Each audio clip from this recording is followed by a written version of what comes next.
স্বাগতম সবাইকে। তো ডাইনামিক্সের চ্যাপ্টার ম্যাপের একদম শেষ অংশে ছিল বৃত্তাকার গতি। যেহেতু গতি পড়ছি, শব্দনের গতি নিয়ে আলোচনা করা লাগবে, বৃত্তাকার গতি নিয়ে এখন আলোচনা করব। আচ্ছা, তো বৃত্তাকার গতিটা কি ছিল দেখো তো। বৃত্তাকার গতিটা বৃত্তাকার গতি আপাতত বাদ দাও, জাস্ট আমরা অন্যভাবে ফিল করি বিষয়গুলোকে। প্রথমে আসো গতির ফ্যামিলি মেম্বারদের নিয়ে আরেকটু ঘাটাঘাটি করি। মনে করো আমার কাছে একটা বিন্দু আছে বা একটা বিন্দুতে কোনো একটা বস্তু অবস্থান করছে। এখন এই অবস্থান থেকে তাহলে একটা অবস্থান, এটা একটা অবস্থান বা পজিশন বললাম, এটাকে অবস্থান বা পজিশন। আচ্ছা ঠিক আছে, তো এই অবস্থানটাকে আমি বললাম আদি অবস্থান, প্রথম অবস্থান, ইনিশিয়াল পজিশন আর কি। তার পরবর্তীতে এরপরে কিছুক্ষণ পর সে এখানে চলে আসলো, তো এটাকে বললাম আমি শেষ অবস্থান অথবা ফাইনাল পজিশন। তাহলে এটাকে আমি কি বললাম? এটাকে আমি বললাম ফাইনাল পজিশন। আচ্ছা ঠিক আছে, তাহলে দেখো ভালো করে, তাহলে বস্তু এখানে ছিল, বস্তু এখান থেকে এই জায়গায় সরে এসেছে। এই যে বস্তু একটা পজিশন থেকে বা অবস্থান থেকে যে সরে আরেকটা অবস্থানে গেল, এটা দুইভাবে যেতে পারে সে। একটা হচ্ছে সে যে গেল সেটাকে আমরা একটা হচ্ছে কি পরিমাণ দৈর্ঘ্যে সরে গেল সেটা মেজার করতে পারি, তার কি পরিমাণ দৈর্ঘ্যে সরে গেল সেটা মেজার করতে পারি। তার মানে আমরা মেজার করতে পারি দৈর্ঘ্য দিয়ে, লেন্থ দিয়ে, অথবা দৈর্ঘ্যকে আমরা বলি রেখা, তাহলে আমরা রেখা দিয়ে, লাইন দিয়ে সেটাকে মেজার করতে পারি। তাহলে আমরা এই যে সরে গেল, তাহলে আমরা কি বলছি দেখো, সরে যাওয়াকে লাইন দিয়ে মেজার করতে পারি আমরা। তাহলে আমরা কি বলছি? আমরা বলছি সরে যাওয়াকে, কে সরে যাওয়া? ওই বিন্দুর অবস্থান সরে যাওয়াকে আমরা কি দিয়ে মেজার করতে পারি? সরে যাওয়াকে লাইন দিয়ে মেজার করতে পারি। লাইন মানে কি? রেখা, রেখা দিয়ে মেজার করতে পারি। আচ্ছা, আবার ভালো করে খেয়াল করো। আবার দেখো তো, ধরো এটা হচ্ছে আমাদের কোনো একটা সার্কেলের সেন্টার বা বৃত্তের কেন্দ্র। হ্যাঁ, এটা একটা কেন্দ্র। তাহলে এই যে দেখো, এই জায়গা থেকে এই জায়গা পর্যন্ত সরে গেল, তাহলে কি পরিমাণ কোণে সরে গেল? টিটা কোণে সরে গেল, টিটা পরিমাণ কোণে সরে গেল। তাহলে আমরা আবার চাইলে এই সরে যাওয়াটাকে কোণ দিয়েও মেজার করতে পারি। তাহলে আমরা বললাম এখানে আবার কি দেখো, সরে যাওয়াকে কি দিয়ে মেজার করবে? এবার কোণ দিয়ে মেজার করতে পারি আমরা।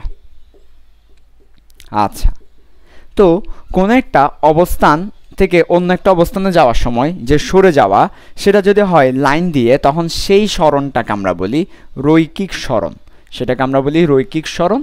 আর যদি সেটা হয়ে থাকে কোণ দিয়ে, তখন আমরা সেটাকে বলি কৌণিক সরণ। তাহলে কোণ দিয়ে মেজার করলে কৌণিক সরণ, রেখা দিয়ে মেজার করলে রৈখিক সরণ। একটা হচ্ছে লিনিয়ার ডিসপ্লেসমেন্ট আর একটা হচ্ছে অ্যাঙ্গুলার ডিসপ্লেসমেন্ট। একটা লিনিয়ার ডিসপ্লেসমেন্ট আর একটা অ্যাঙ্গুলার ডিসপ্লেসমেন্ট। ঠিক আছে, ওকে। তো এই হচ্ছে আমাদের আর কি বৃত্তাকার গতি, সার্কুলার মোশনের একটা পার্ট গেল, আরও আছে, তো আমরা আস্তে আস্তে আরও দেখব। তাহলে আমরা কি বুঝতে পারছি যে আসলে বৃত্তাকার গতিতে আসলে সব কিছু অ্যাঙ্গেল নিয়ে মেজার করতে হয়। তাহলে কৌণিক সরণ, অ্যাঙ্গুলার ডিসপ্লেসমেন্ট আশা করি বুঝতে পেরেছি, যে পরিমাণ অ্যাঙ্গেলটা ক্রিয়েট করে সে হচ্ছে অ্যাঙ্গুলার ডিসপ্লেসমেন্ট। এখন আমরা কীভাবে অ্যাঙ্গুলার ডিসপ্লেসমেন্ট বের করতে পারি? খুবই সিম্পল। আমাদের এটা যদি রেডিয়াস আর হয়, আমাদের এটা যদি একটা সার্কমফারেন্সের একটা পার্ট, হ্যাঁ, সার্কমফারেন্স মানে হচ্ছে কি পরিধি, তো পরিধির একটা অংশ, যেটাকে আমরা চাপ বলি অনেক সময়, ঠিক আছে, সার্কমফারেন্সের একটা অংশ, ঠিক আছে, যদি এস হয়, তাহলে আমরা বলতে পারি, এখান থেকে আমরা সেই ছোটোবেলায় পড়ে আসছি এই সূত্রগুলা, S is equal to r টিটা। তো আমরা চাইলে এটা দিয়েও বলতে পারি S is equal to r টিটা। এখানের মধ্যে এস হচ্ছে আমাদের লিনিয়ার ডিসপ্লেসমেন্ট, রৈখিক সরণ, আর এখানের মধ্যে আমার থিটা হচ্ছে অ্যাঙ্গুলার ডিসপ্লেসমেন্ট বা কৌণিক সরণ। এবং আমরা রৈখিক সরণ এবং কৌণিক সরণের মধ্যে কিভাবে একটা রিলেশন বিল্ড আপ করতে পারি? একটা আর গুণ করে, কৌণিক সরণের সাথে একটা আর গুণ করলেই রৈখিক সরণ হয়ে যায়। তো এটা ছিল আমাদের কৌণিক সরণের ইকুয়েশন, যে আমি কিভাবে কৌণিক সরণটা ফাইন্ড আউট করে নিয়ে আসতে পারি। রৈখিক সরণ সমান আর ইন্টু কৌণিক সরণ। তো তুমি যদি আর দ্বারা ভাগ করে দাও রৈখিক সরণকে, তাহলে তুমি কৌণিক সরণটা পেয়ে যাবে। ঠিক আছে, তাহলে আমরা কৌণিক সরণ বের করতে পারবো। এর পরবর্তীতে চলে আসো, তাহলে এই হচ্ছে আমাদের একদম বেসিক কনসেপ্টটা, কৌণিক সরণের বেসিক কনসেপ্ট আসছে এই জায়গা থেকে।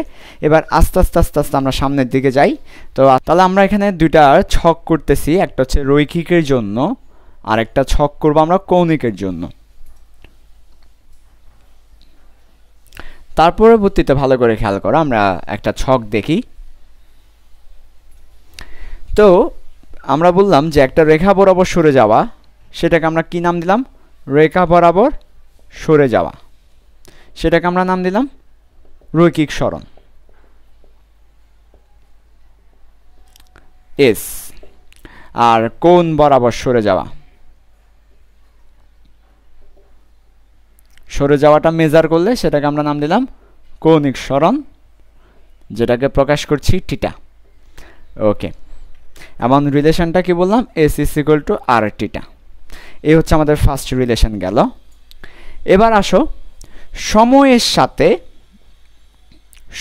সাথে যদি সরণের পরিবর্তন হয় তাকে আমরা বলি ভ্যালোসিটি বা বেগ ভি।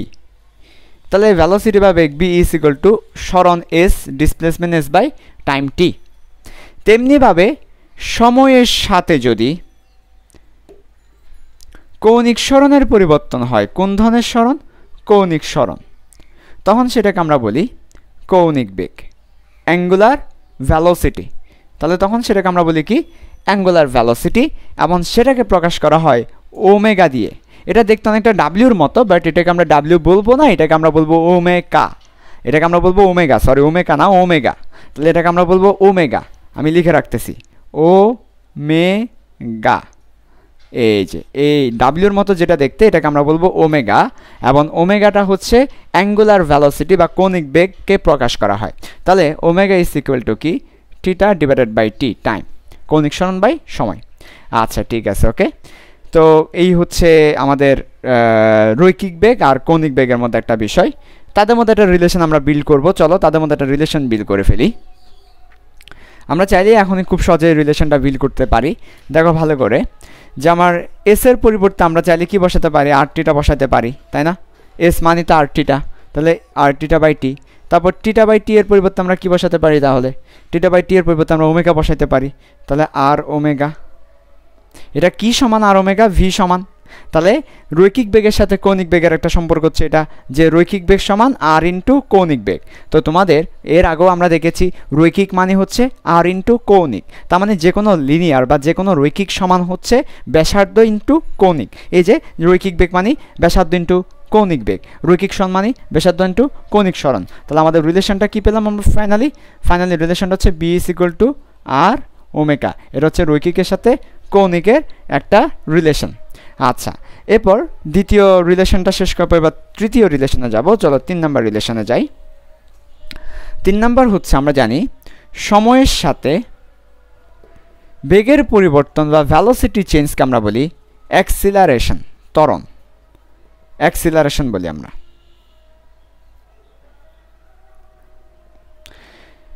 আচ্ছা ঠিক আছে, ভালো কথা। তাহলে acceleration is equal to velocity by times, বেগ বাই সময়।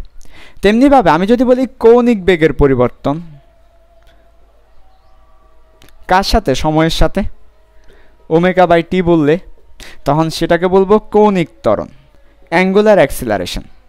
কৌণিক ত্বরণ কি বলবো? অ্যাঙ্গুলার অ্যাক্সিলারেশন, যেটাকে আলফা দ্বারা প্রকাশ করা হয়, কৌণিক ত্বরণ বা অ্যাঙ্গুলার অ্যাক্সিলারেশন। তাহলে আলফা, যেটাকে আলফা দ্বারা প্রকাশ করা হয়, এরকম যে সাইনটা সেটাকে আমরা আলফা বলি। Alpha is equal to omega by t. আচ্ছা, তো আবার একইভাবে রিলেশন বের করো। তাহলে ভি এর পরিবর্তে আমরা চাইলে কি বসাইতে পারি? আর ওমেগা বসাইতে পারি। বসাই দাও আর omega by t. Omega by t মানে আলফা, আর আলফা। তাহলে এ সমান আর আলফা। আরেকবার দেখো, ভি এর পরিবর্তে বি এর রিলেশনটা বসিয়ে দিলাম আর ওমেগা, তারপর ওমেগা বাই টি সমান আলফা বসিয়ে দিলাম। তাহলে ত্বরণ is equal to acceleration is equal to r times angular acceleration. তার মানে যে কোনো রৈখিক সমান হচ্ছে ব্যাসার্ধ ইন্টু কৌণিক। Any linear is equal two radius into angular. বুঝতে পারছি? কাজে আমাদের রিলেশনটা কি আসছে? তাহলে আমাদের রিলেশনটা আসছে a is equal to r alpha, আর এখানে আমাদের রিলেশনটা s is equal to r theta. তুমি যদি দেখো রিলেশনগুলো, তাহলে তুমি খুব ভালোভাবে বুঝতে পারবে যে প্রত্যেকটা রিলেশনে linear is equal two radial into কি? অ্যাঙ্গুলার। আচ্ছা, রৈখিক সমান ব্যাসার্ধ ইন্টু কৌণিক। তো এটাই ছিল আসলে আমাদের এই যে কৌণিক বললাম না, এই কৌণিকটাই হচ্ছে আসলে বৃত্তাকার গতি, বৃত্তাকার গতির অংশ। কৌণিক বলতে এগুলাই বোঝায় আর কি। তো খুব সহজ, বেশি কিছু না। জাস্ট যেখানে আমরা আগে রৈখিক চিন্তা করতাম, এখন সেখানে কোণ চিন্তা করব। আর এই রিলেশনটা তো আমরা সবাই জানি, এটা আমাদের ম্যাথমেটিক্সের একটা প্রমাণ, S is equal to r টিটা। এই জায়গা থেকে বাকি সব কিছু আসে। আচ্ছা, এবার তাহলে দেখব আমরা যে কৌণিকের ক্ষেত্রে আমরা যখন ম্যাথ করতে যাব তখন কৌণিকের ম্যাথগুলো আমরা কোন ফর্মুলা দিয়ে করব, কোন সূত্র দিয়ে করব সেটা। তো প্রথমে আসো রাশির এক্সচেঞ্জটা দেখো। রৈখিকে যাকে আমরা সরণ বলি, রৈখিকে যাকে আমরা সরণ বলি, এস বলি, সেটা কৌণিকে গিয়ে হয়ে যাবে থিটা। রৈখিকে যাকে আমরা বেগ বলি, ভ্যালোসিটি বলি, আদিবেগ বলি, যাকে আমরা মনে করো রৈখিকে যাকে আদিবেগ বলি, ইউ বলি, সেটা কৌণিকে হয়ে যাবে ওমেগা নট, অথবা ইউ না বলে অনেকে এটাকে চাইলে আমরা ভি নটও বলে থাকি, ইউ বলতে পারি, অথবা এটাকে আমরা ভি নটও বলতে পারি। ভি নট দ্বারা বোঝায় আসলে আদিবেগ। তারপরে শেষ বেগ যেটা আছে, শেষ বেগকে আমরা ভি বলি, সেটা কৌণিকে গিয়ে হয়ে যাবে ওমেগা। এর পরবর্তীতে যেটাকে আমরা এখানে ত্বরণ অ্যাক্সিলারেশন এ বলি, সেটা কৌণিকে হয়ে যাবে আলফা। তাহলে দেখো এক্সচেঞ্জটা আর টি তো সেম, সময়টা আসলে কৌণিক আর রৈখিক হয় না। তাহলে দেখো সরণটা হয়ে যাবে থিটা, আদিবেগটা হয়ে যাবে ওমেগা নট, এরপর শেষ বেগটা হবে ওমেগা, এর পরবর্তীতে ত্বরণটা হবে আলফা, টিটা টি থাকবে। তাহলে এবার এই এক্সচেঞ্জের উপর ভিত্তি করে, এই যে এক্সচেঞ্জটা করলাম এটার উপর ভিত্তি করে আমরা আমাদের ফর্মুলাগুলো ডেভেলপ করবো। সো দেখো ফর্মুলাগুলো ভালো করে খেয়াল করো। প্রথম formula v is equal to u plus at. তো এটাকে যদি এক্সচেঞ্জ করে ফেলি তাহলে বি এর জায়গায় আসবে ওমেগা, ইউ এর জায়গায় ওমেগা নট, এর জায়গায় আলফা টি। দেখো এই ফর্মুলাটা ছিল আমাদের রৈখিকের formula, v is equal to u plus at, v এর জায়গায় ওমেগা, ইউ এর জায়গায় ওমেগা নট, এরপরে এর জায়গায় টি, এর জায়গায় এভাবে করে দিলাম। এরপর 2 নম্বরে ভালো করে খেয়াল করো। 2 নম্বর হচ্ছে আমার যে s is equal to u plus v divided by 2 into t ছিল হচ্ছে রৈখিকের ফর্মুলা, সেটা হয়ে যাবে এখানে এসে theta is equal to omega plus omega nought by 2 into t. Just যেখানে যেখানে ইউ আছে ওমেগা নট, ভি থাকলে ওমেগা, এস থাকলে থিটা। 3 নম্বর ফর্মুলা ছিল s is equal to u t plus half a t square. বুঝতে পারছো তাহলে কি হবে? তাহলে হবে theta is equal to omega naught t plus half alpha t square. এবং সর্বশেষ 4 নম্বর যে ফর্মুলাটা ছিল v square is equal to u square plus 2as, সেটা হয়ে যাবে আমার omega square is equal to omega naught square plus 2 alpha theta. তো এই হচ্ছে, এই ফর্মুলাগুলোই হচ্ছে আমার কি, এই ফর্মুলাগুলোই হচ্ছে আমার কৌণিকের সূত্র। এই সূত্রগুলো দিয়ে আমাকে অঙ্কটা করতে হবে, এই সূত্র দিয়ে অঙ্কটা করতে হবে। তো আমরা একটু কৌণিকের বেশি না কয়েকটা অঙ্ক করব, করার পর আসলে আইডিয়া করব আমরা যে আসলে কেমন অঙ্ক দিতে পারে পরীক্ষায়। এরপরেই আমরা দ্বিমাত্রিক গতিতে যাব। এবার তাহলে ম্যাথ দেখি। তাহলে ডাইনামিক্সের বৃত্তাকার গতি থেকে যেসব ম্যাথ পরীক্ষায় আসে ওইসব ম্যাথ দেখব। অলরেডি আমরা বৃত্তাকার গতির অঙ্ক করার জন্য যেসব ফর্মুলা দরকার খুব সহজেই সেগুলো দেখেছি। তো বলছে আমাকে একটা সিডি ক্যাসেট আছে। তো এই সিডি ক্যাসেটের প্রত্যেকটা সিডি ক্যাসেট তো আমরা সবাই দেখেছি যে ঘুরে সিডি ক্যাসেট। আচ্ছা, তো এই সিডি ক্যাসেটটা প্রত্যেক মিনিটে 45 বার ঘুরে, প্রতি মিনিটে 45 বার করে ঘুরে। কেন্দ্র থেকে 9 সেন্টিমিটার দূরে কোনো একটা বিন্দু আছে, ওই বিন্দুতে দ্রুতি কত? তাহলে a CD revolves 45 times per minute, per মিনিটে 45 রিভলভস দেয়। What's the speed of a point? তাহলে একটা পয়েন্টের স্পিড কত? যে পয়েন্টের পরিচয় হচ্ছে পয়েন্টটা সেন্টার থেকে 9 সেন্টিমিটার এওয়ে। আচ্ছা, তো দেখো আমাকে তাহলে আমার প্রশ্নে কী কী দেওয়া আছে দেখো। আমাকে বলেছে যে প্রতি মিনিটে 45 টাইমস করে ঘুরে। তাহলে আমরা এখান থেকে বলতে পারি, এটাকে আমরা দুইভাবে বলতে পারি যে তার থিটা কত, সে কতবার করে ঘুরে। আমরা যদি বলি যে একবার ঘুরলে কত কোণ উৎপন্ন করে, একবার যদি সার্কুলার পথে ঘুরে আসে তাহলে টোয়াইস পাই কোণ উৎপন্ন করে।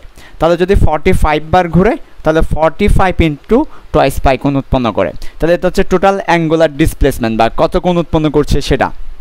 এবং অবশ্যই এটা রেডিয়ানে রাখতে হবে। কোন এককে রাখতে হবে? এটা রেডিয়ান এককে রাখতে হবে, রেডিয়ান এককে রাখতে হবে। তো রেডিয়ান পরেটা লেখার দরকার নাই, আমরা জাস্ট রেড লিখলেই হবে। রেডিয়ান পরেটা লিখবো না পরীক্ষায়, জাস্ট রেড লিখলেই হয়, রেড দ্বারা রেডিয়ান বোঝায় আর কি। আচ্ছা ঠিক আছে, ওকে। এর পরবর্তীতে ভালো করে খেয়াল করো। তারপর টাইম কত বলছে? টাইম বলছে 1 মিনিট, 1 মিনিট। ওকে, তুমি চাইলে এটাকে সেকেন্ডে নিয়ে যেতে পারো, 60 সেকেন্ড, অথবা চাইলে রেখেই দিতে পারো। তো আমরা এইভাবে চাইলে, এই যে আমার প্রশ্ন বলছে 45 বার ঘুরে, 45 টাইমস রিভলভ করে প্রতি মিনিটে, তো আমরা চাইলে এভাবে টিটা এবং টি দিতে পারি। আবার চাইলে আমরা এভাবে নাও দিতে পারি, আমরা চাইলে একবারে লিখতে পারি ব্যাপারটাকে। যেহেতু আমাকে বলছে প্রতি মিনিটে 45 বার ঘুরে, তাহলে এটা হচ্ছে সময়ের সাথে তার যে ঘূর্ণন, সেটা, তো সময়ের সাথে যে কোণের পরিবর্তন সেটা, সময়ের সাথে কোণের পরিবর্তনকে ওমেগা বলে। আমরা চাইলে এখানে সরাসরি বেগ হিসেবেও লিখতে পারি, তাহলে এটার বেগ কত 45 টাইমস বা 45 রিভলভস পার মিনিট এভাবেও লিখতে পারে। এটা দ্বারা বোঝাচ্ছে সে 45 বার ঘুরে। এই যে আর ই ভি দ্বারা কী বোঝায়, আর ই ভি দ্বারা বোঝায় রেভলিউশন। রেভলিউশন বলতে বোঝাচ্ছে আবর্ত হওয়া বা কোনো কিছু সার্কুলেট করা, ঘোরা, রোটেট করা। তাহলে রিভলভ আসছে, রেভলিউশন থেকে রেপ আসছে, তাহলে 45 রেপ বলতে বোঝাচ্ছে 45 টাইমস ঘুরবে সে, তাহলে 45 রেপস পার মিনিট। তো রেপটা কিসের একক, রেপটা হচ্ছে কতবার ঘুরবে সেটার এককটা, ঘোরাকে আমরা রেপ দ্বারা প্রকাশ করি। তো আমরা চাইলে এভাবেও দিতে পারি 45 রেপস পার মিনিট, ঠিক আছে। পরবর্তী লাইনে এবার তুমি লিখলে 45 একবার রিফ করলে, একবার রেভলিউশন দিলে টোয়াইস পাই, তাহলে 45-এর জন্য 45 মিনিট টোয়াইস পাই। এর পরবর্তীতে ডিভাইডেড বাই সময় 60 দ্বারা ভাগ করে রেডিয়ান পার সেকেন্ডে তুমি নিয়ে যেতে পারো। তুমি চাইলে একবার এভাবেও করতে পারো। তো আমরা চাইলে এটাকে আমরা দুই ভাগে করতে পারি, টাইম আলাদাভাবে, তারপর অ্যাঙ্গেল আলাদাভাবে করতে পারি। আবার চাইলে আমরা পুরো জিনিসটাকে একসাথে নিয়ে অ্যাঙ্গুলার ভেলোসিটি বা কৌণিক বেগ দিয়ে করতে পারি, ঠিক আছে। তো এটা হচ্ছে কথা। তো এখানের মধ্যে এই রেভলিউশন ওয়ার্ডটা খুবই ইম্পর্টেন্ট। তুমি ভবিষ্যৎ অঙ্ক করতে গিয়ে তোমাকে এই রেভলিউশন ওয়ার্ডটা দিবে।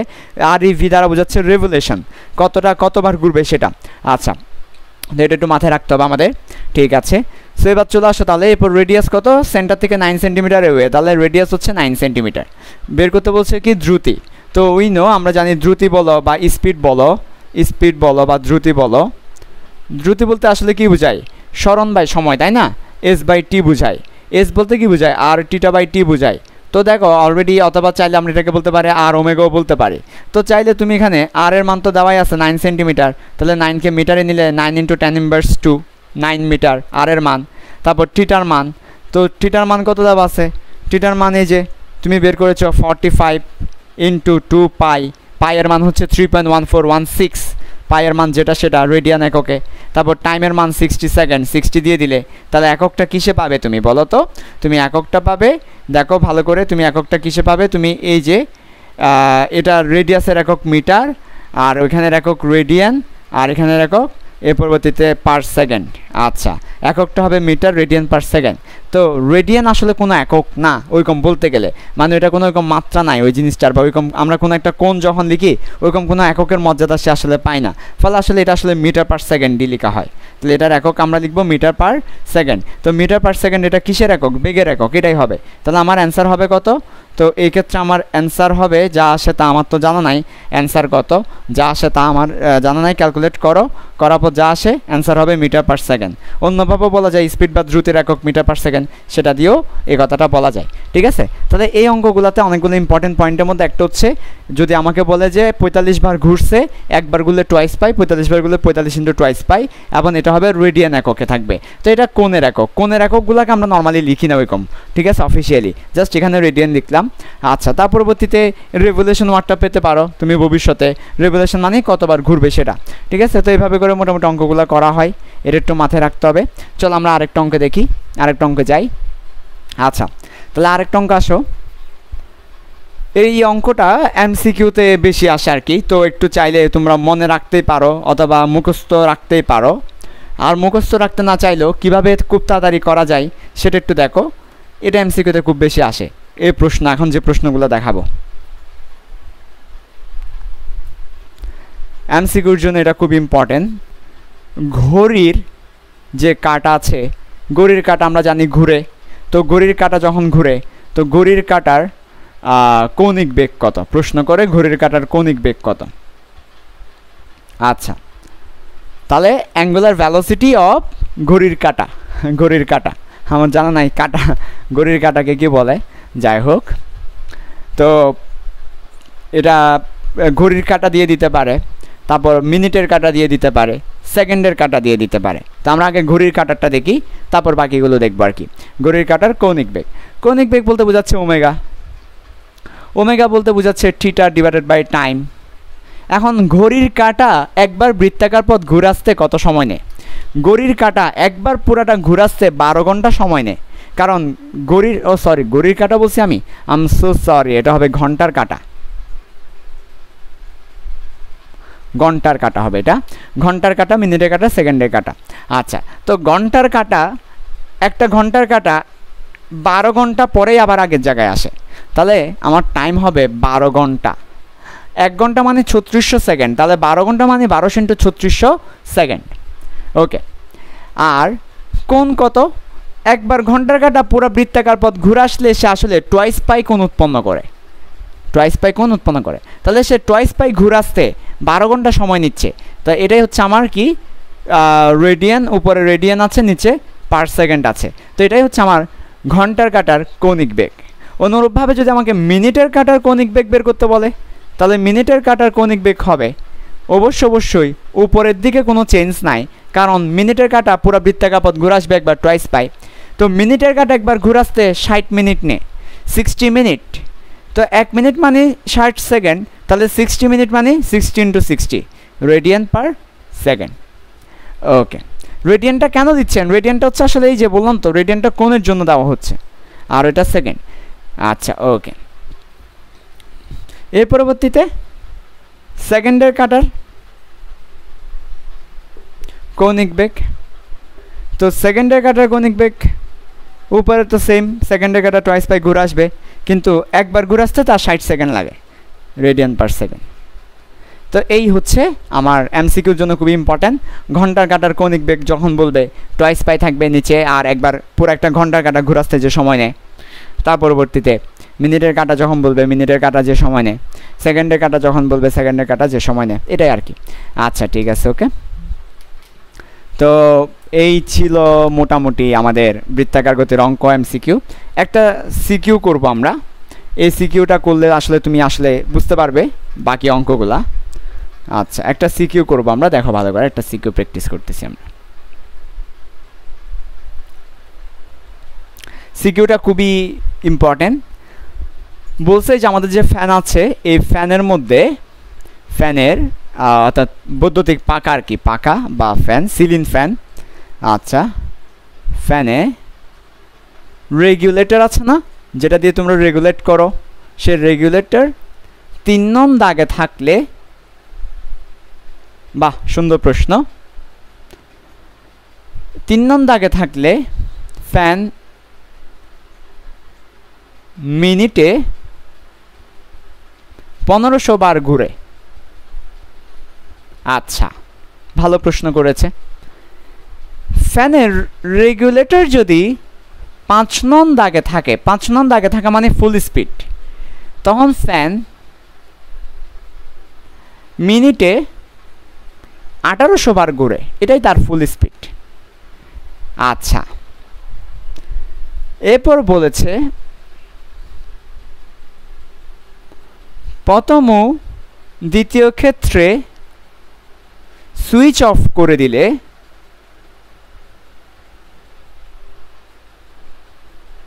সুইচ অফ করলে যথাক্রমে রেসপেক্টিভলি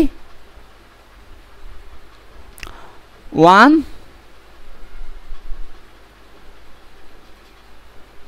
মিনিট এবং 1.5 মিনিট সময় নেয়। আচ্ছা, এখন গ নাম্বার প্রশ্ন করেছে প্রথম ক্ষেত্রে সুইচ অফ করলে কৌণিক ত্বরণ কত, অ্যাঙ্গুলার অ্যাক্সেলারেশন কত। আর দ্বিতীয় প্রশ্ন করেছে রেগুলেটর 5 নং দাগে নেওয়ার পর সুইচ অফ করলে আর কতবার ঘুরবে, অতিরিক্ত ঘুরবে, আর কতবার এক্সট্রা কি করবে, ঘুরবে, রোটেট করবে, রেভুলেট করবে। এই হচ্ছে একটা সিকিউ প্রশ্ন। প্রশ্নটা খুবই পছন্দের একটা প্রশ্ন আমার, তপন স্যারের বইয়ের প্রশ্ন যদিও। আচ্ছা দেখো, ফ্যানের রেগুলেটরে যদি 3 নং দাগে দিই তাহলে ফ্যান হচ্ছে মিনিটে 150 বার করে ঘুরবে। ফ্যানের রেগুলেটর যদি 5 নং দাগে দিই তাহলে ফ্যান মিনিটে 1800 বার করে ঘুরবে। এখন বলছে প্রথম এবং দ্বিতীয় ক্ষেত্রে সুইচ অফ করলে রেসপেক্টিভলি 1 মিনিট অ্যান্ড 1.5 মিনিটে এটা অফ হওয়ার জন্য টাইম নেয় আর কি। যথাক্রমে এত এবং এত টাইম নেয়। কিসের জন্য টাইম নেয়? বন্ধ হতে মানে ফ্যান বন্ধ হতে এই পরিমাণ টাইম নেয়। ফ্যান বন্ধ হতে 1 মিনিট এবং 1.5 মিনিট টাইম নেয়। এখন গ নম্বর প্রশ্ন করছে প্রথম ক্ষেত্রে সুইচ অফ করলে কৌণিক ত্বরণটা কত, অ্যাঙ্গুলার অ্যাক্সিলারেশন কত, আর দ্বিতীয় ক্ষেত্রে রেগুলেটর 5 নং দাগে নামার পর সুইচ অফ করলে আর কতবার অতিরিক্ত রোটেটস করবে। তা আমরা চলো প্রথম সলিউশনটা করি। প্রথম সলিউশনটা ভালো করে খেয়াল করো। গ নাম্বার, প্রথম ক্ষেত্রে সুইচ অফ করলে কৌণিক ত্বরণ। আচ্ছা, একটু ভালো করে খেয়াল করো। প্রথম ক্ষেত্রে যখন আমরা সুইচ অফ করি কৌণিক ত্বরণটা বের করতে বলেছে। তো প্রথম ক্ষেত্রে আমাকে কি দেওয়া আছে? 3 নং দাগে যখন ছিল মিনিটে 150 বার ঘুরে দেওয়া আছে, তাহলে আমার কোনো একটা ফ্যান মিনিটে 150 বার করে ঘুরে 150 বার করে ঘুরতেছে, 150 বার করে ঘুরতেছে, 150 বার করে ঘুরতেছে, এরপর সুইচ অফ করলাম, তাহলে 150 রেভলিউশন পার মিনিট এটা ছিল তার বেগ। এত করে ঘুরতেছে, এরপর সুইচ অফ করলাম।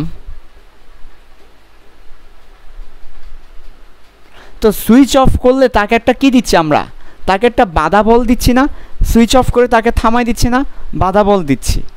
সুইচ অফ করা মানে বাধা বল দেওয়া, যাতে সে থেমে যায়। তাহলে তার একটা কি হবে? তার একটা এখানে আসলে মন্দন হবে। তাকে যেটা একটা বল দিচ্ছি, বল দেওয়া মানে ত্বরণ হওয়া বা মন্দন হওয়া। আমরা যদি রৈখিকের ভাষায় বলি তাহলে তার এখানে একটা মন্দন হবে। তা আমরা আপাতত বলতেছি কি, তার একটা মন্দন হবে বা রিটার্ডেশন হবে। সুইচ অফ করে তার একটা রিটার্ডেশন হবে। আচ্ছা, এবং যখন সে থেমে যাবে, থেমে গেলে তার ফাইনাল যে অ্যাঙ্গুলার ভ্যালোসিটি, সে ফাইনাল অ্যাঙ্গুলার ভ্যালোসিটি কিন্তু 0 হয়ে যাবে। আচ্ছা, এখন সে থামতে কতক্ষণ টাইম নিয়ে, বন্ধ হতে 1 মিনিট সময় নেয় প্রথম ফ্যানটা আর কি। আচ্ছা, তো দেখো আমাকে এত রেভলিউশন পার মিনিট একটা ফ্যান ঘুরছিল, তাহলে এটাই হবে আমার আদি কৌণিক বেগ, ইনিশিয়াল অ্যাঙ্গুলার ভ্যালোসিটি। তাহলে এটা হবে আমার ওমেগা নট, আর যেটা থেমে যাচ্ছে ফাইনালি এটা আমার শেষ বেগ, তাহলে ওমেগা। আর মন্দন বলো বা ত্বরণ বলো, কৌণিক ত্বরণ বলো, আলফা ধরে নিলাম সেটাকে। তার পরবর্তীতে টাইম দেওয়া আছে 1 মিনিট। তাহলে আমরা সবগুলাকে বসিয়ে অঙ্কটা করি। তাহলে দেখো আমাদের কোন সূত্র হবে? এখানে কে নাই, এখানে আমাদের টিটা নাই, তাহলে টিটাবিহীন ফর্মুলা ব্যবহার করতে হবে। অর্থাৎ টিটাবিহীন ফর্মুলা কোনটা? এস, যেটাতে নাই এস বিহীন ফর্মুলা। তো এস বিহীন ফর্মুলা হচ্ছে omega is equal to omega naught plus alpha t. এখন ওমেগার মানটা 0, এর পরবর্তীতে আলফার মান প্লাস হবে না মাইনাস হবে, মন্দন হবে না ত্বরণ হবে, রিটার্ডেশন আর অ্যাক্সিলারেশন উই ডোন্ট নো। তো কাজে তুমি এখানে মাইনাস না বসালেও সমস্যা নাই। যদি আলফার মানটা মাইনাস হয়ে থাকে, তুমি যখন অ্যান্সার বের করবা তখন অটোমেটিক মাইনাসেই আসবে। আবার আলফার মানটা প্লাস হলো অটোমেটিক প্লাসেই আসবে। কাজে কোনো দরকার নেই এখানে আবার এক্সট্রা করে মাইনাস ব্যবহার করার। ঠিক আছে? তো মাইনাস ব্যবহার করলে যে ভুল হবে তা না। এখানে যদি কেউ মাইনাস দিয়ে দেয় তাহলে তার আলফার মানটা প্লাসে আসবে, কারণ সে বুঝতে পারছে এটা থেমে যাবে, মন্দন হবে। আর যদি এখানে কেউ প্লাস দেয় তাহলে তার মানটা মাইনাস আসবে। তো এটা নিয়ে আহামরি কোনো সমস্যা নাই। তুমি বুঝতে পারছো এটা মন্দন হবে, কাজে তুমি চাইলে এখানে মাইনাস দিতেই পারো, আবার তুমি চাইলে এখানে প্লাসও দিতে পারো, কোনো সমস্যা নাই। দেখি প্লাস দিলে কি হয়। তাহলে আমার ওমেগা নটের মান কত? ওমেগা নটের মান হচ্ছে 150 রেভলিউশন পার মিনিট। তা একবার ঘুরলে টোয়াইস পাই করে যায়, তাহলে 1500 বার ঘুরলে 1500 ইন্টু টোয়াইস পাই, এবং নিচে হচ্ছে 60 সেকেন্ড। এটা হচ্ছে আমার ওমেগা নট প্লাস আলফা বের করব। টাইমের মান দেওয়া আছে 1 মিনিট সময় লাগে তার থেমে যেতে, তাহলে টাইমের মান 1 মিনিট 60। ওকে, তাহলে এখান থেকে যদি আমরা আলফা বের করি তাহলে আলফা পাচ্ছি কত? মাইনাস, তার পরবর্তীতে 60 নিচে চলে যাবে, আরও একটা 60, ওই জিনিসটাকে যদি ও পাশে পাঠাই দিয়ে মাইনাস আসবেই। তাহলে দেখো আমার এই জিনিসটা আসতেছে, এটাই। হ্যাঁ, ওকে। তো দেখো আলফার মানটা অলরেডি মাইনাসে চলে আসছে। তার মানে কেন? কারণ এটা মন্দন, তাই আলফার মানটা মাইনাস আসছে। তো আমি যখন বলবো যে আমার মন্দন হয়েছে, তখন আর মাইনাসটা না দিলেও চলবে। আমি বলে দিলাম মন্দন হয়েছে, তখন আর মাইনাস দিব না। আর যদি বলে ত্বরণ কত, তখন একটা মাইনাস দিয়ে দিব। মাইনাস দ্বারা বোঝাবো ত্বরণটা নেগেটিভ, অ্যাঙ্গুলার ত্বরণটা নেগেটিভ। আচ্ছা, তো ক্যালকুলেশন করো, যা আসে তাই অ্যান্সার। তো এই হচ্ছে একদম সিম্পলি একটা অঙ্ক। তো আমি আরেকবার বুঝাচ্ছি, ভালো করে খেয়াল করো। প্রথম ক্ষেত্রে সুইচ অফ করলে কৌণিক ত্বরণটা কত? তো আসলে এখানে ব্যাপারটা হচ্ছে দেখো সুইচ অফ করার আগ পর্যন্ত আমি কিন্তু ফ্যানকে কোনো বল দিচ্ছি না, ফলে ফ্যান সমবেগে ঘুরবে, সমবেগেই ঘুরতে থাকবে। এই যে প্রতি মিনিটে সে 150 বার করে 1,500 বার করে ঘুরতে থাকবে, প্রতি মিনিটে সে 1,500 বার করে ঘুরতে থাকবে। এটা তার কি বলতে পারো, সমকৌণিক বেগ বলতে পারো। আচ্ছা, যখন সুইচ অফ করবো তাকে একটা বাধা বল দিব, বল দেওয়া মানে ত্বরণ দেওয়া বা মন্দন দেওয়া, যেহেতু আমি থামানোর জন্য দিচ্ছি তাই মন্দন দিব, মন্দন দিলে তারপর সে থেমে যাবে এবং 0 হয়ে যাবে। তাহলে আমার আদি হচ্ছে এটা, শেষ হচ্ছে এটা, এরপর মন্দনটা বের করব, আর সে থামতে 1 মিনিট সময় নেয়, টাইম হচ্ছে 1 মিনিট। তারপর সূত্র বসিয়ে অঙ্কটা করে দিলাম। এবার আসো 4 নম্বর অঙ্কটা, রেগুলেটর 5 নং দাগে থাকলে আর কতবার অতিরিক্ত ঘুরবে সেটা। ওকে, চলো দেখি সেটা। বুঝতেছো তোমরা? বুঝলে আলহামদুলিল্লাহ, ভালো। না বুঝলে ভিডিও পজ করে ঠান্ডা মাথায় দেখো, কঠিন কিছু না, সহজ। রেগুলেটর 5 নং দাগে নেওয়ার পর সুইচ অফ করলে আর কতবার ঘুরবে? ঠিক আছে, দেখো 5 নং দাগ সম্পর্কে কি বলা আছে, মিনিটে সে 1800 বার করে ঘুরবে। ওকে, তাহলে আমার ওমেগা নট হচ্ছে 1800 রেভলিউশন ঘুরবে পার মিনিটে। 1800 বার বলছে না, বার বলার কারণে রেভলিউশন আসবে। সো রেভলিউশনকে আমরা পরবর্তীতে 1 রেভলিউশন মানে টুয়াইস পাই, তাহলে আমার পরবর্তীতে এটাকে চেঞ্জ করলে আমার মিনিট মানে 60 সেকেন্ড, তাহলে এত রেডিয়ান পার সেকেন্ড। আশা করি এই কনভার্সনগুলো তোমরা ভালোই পারবে। এর পরবর্তীতে সুইচ অফ করলে ওমেগা 0 হয়ে যাবে, এটার একক রেডিয়ান পার সেকেন্ড, কৌণিক বেগের একক রেডিয়ান পার সেকেন্ড। ওকে, পরবর্তীতে আসো, এর পরবর্তীতে কই যাব বলো? এর পরবর্তীতে আমরা চলে যাব টাইমে। টাইম কত নিচ্ছে সে থামতে? এই যে 1.5 মিনিট, অর্থাৎ 1.5 × 60 সেকেন্ড টাইম সে নিচ্ছে। ওকে, তাহলে 3টা পেয়ে গেলাম। এবার বলছে যখন 5 নং দাগে থাকবে সুইচ অফ করলে আর কতবার অতিরিক্ত ঘুরবে। এই যে সুইচ অফ করার মুহূর্ত থেকে শুরু করে সে কিন্তু সুইচ অফ করলে ফ্যান কিন্তু সাথে সাথে অফ হয় না, ফ্যান কিন্তু ঘুরতে ঘুরতে অফ হয়।